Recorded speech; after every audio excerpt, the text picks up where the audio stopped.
begin, once again, we've returned to the Reddit ghost story section, and we will be reading them. Hopefully we won't get locked into any super long ones. That was a problem last stream. Some of these ghost stories went on forever.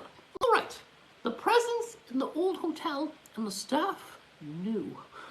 A good beginning, because hotels, as we know, are horribly haunted, and people always know. That's what we learned from, well, all ghost stories. Somebody knows what's going on, but they're not going to tell you because that would ruin the surprise. Okay. A few years ago, I had an experience with what I believe was a ghost. Just checking if you're awake. I was traveling alone for work, and I booked a room in an old hotel. How old are we talking? As soon as I walked in, I noticed a strange feeling filling the air. It was hard to explain, but I had the sense that I wasn't alone. Yeah, me neither. Look, I got my bunny. Anyway, the room itself was small and cozy with antique furniture and a big 4-poster bed. I remember feeling excited to stay in such an old building, but as the night wore on, my excitement turned to unease, as they always do.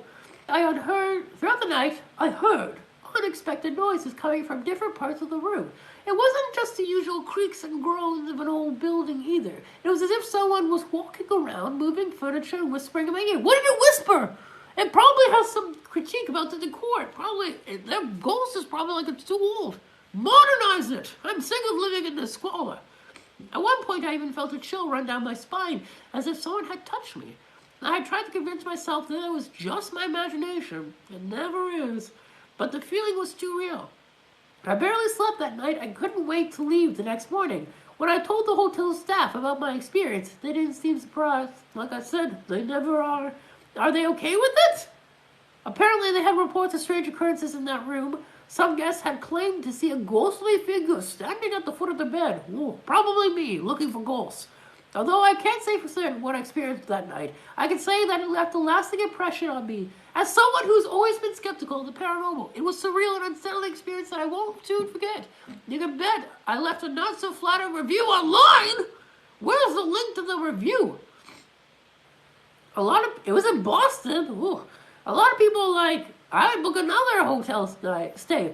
That's, those non-believers, they don't believe, but when they do, they're like, never again. Oh, that one's too long. Skip. We're not doing super long ones. Okay, this one is short. Take a quick see if it's still piping hot.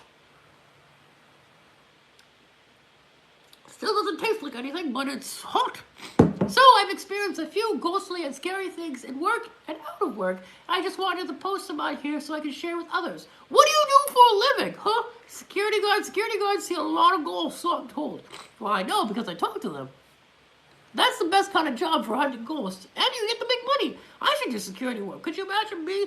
Oh, this is medium security with my flashlight checking to see if there's any ghosts. Anyway, the one I can remember furthest back is probably when I was at an ex-friend's house. That's pretty kind of shady to say. I was at an ex-friend, a former friend. Ex feels aggressive. And she told me an elderly woman had died in the house before her parents bought it, and that she heard stuff in the house before, and one day we was in her house by ourselves, and there's houses on either side, but you could tell when someone was there because their cars would be there and none of the cars were there.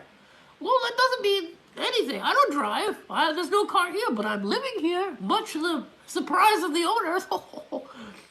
Anyway, we were watching, all of a sudden there was a loud bang, and what sounds like something big and heavy being dragged across the floor of one of the bedrooms above us. Ooh, which bedroom? The crib, maybe?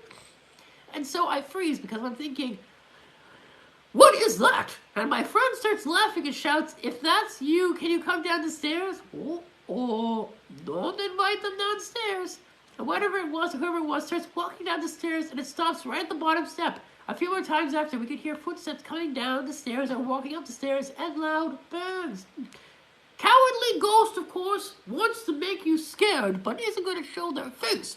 I'm afraid I'll show up. And I'll show up and scare or get rid of them.